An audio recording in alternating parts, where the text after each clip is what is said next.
সারাদিন রোজা থেকে মনে হচ্ছিল আজকে একটু মলা মাছের চচ্চড়ি দিয়ে ভাত খেলে বেশ ভালোই লাগবে। আসসালামু আলাইকুম সবাইকে। প্রিয় বন্ধুরা, সবাই কেমন আছেন? আমরাও ভালো আছি। তো যেহেতু আজকে আমার মলা মাছের চচ্চড়ি দিয়ে ভাত খেতে ইচ্ছে করছিল, তাই কি করার, তো এখন আমাকে বাজারে যেতে হবে। বাসায় যেহেতু ফ্রিজে মাছ নেই, তাই আমি বাজারে চলে আসলাম আর একটু মলা মাছ নিয়ে নিলাম। এই তো মাছগুলো মোটামুটি ভালোই ছিল।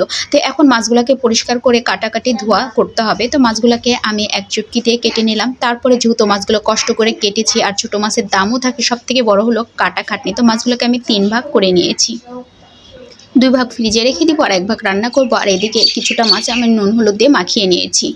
আর এদিকে আমি পেঁয়াজ দিয়ে যেহেতু চচ্চড়ি করব, তাই পেঁয়াজের পরিমাণটা বেশি নিয়েছি। নুন হলুদ আর ধনিয়ার গুঁড়া দিয়ে দিলাম আর সরিষার তেল দিয়ে দিলাম। এবার লবণ দিয়ে হাতের জোর দিয়ে ভালো করে পেঁয়াজগুলোকে ভেঙে নিতে হবে। হাতে যদি একটু জোর কম থাকে, তাহলে কারোর প্রতি রাগ থাকলে সে রাগ দিয়ে পেঁয়াজগুলোকে ভেঙে নিতে হবে, কিন্তু মানে পেঁয়াজটা নরমই হতে হবে।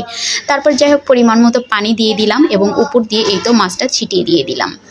মাছটা ছিটিয়ে দিয়ে দেওয়ার পরে আমি আবার বরাবরই ছোটো মাছ দিলে এভাবে আমি একটু সরিষার তেল আবার উপর দিয়ে দিই।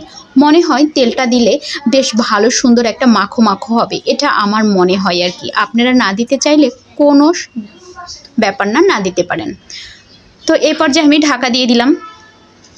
তো ভিতরে খুব সুন্দর বৃষ্টি শুরু হয়ে গেছে দেখছি। তো আমি ঢাকনাটা সরিয়ে কড়াইয়ের কানটা ধরে একটু ঝাঁকানাকা করে নাড়াচাড়া করে দিলাম, যেহেতু মাছটাকে নাড়াচাড়া করা যাবে না। আর এদিকে আমি সিম সিদ্ধ দিয়েছি। আমার ভাতটা আজকে হয়ে গেছে, না হলে আমি ভাতেই সবজি সাধারণত সিদ্ধ করি। তো এই তো একটু সাইড দিয়ে এখন পোড়া পোড়া করতে হবে।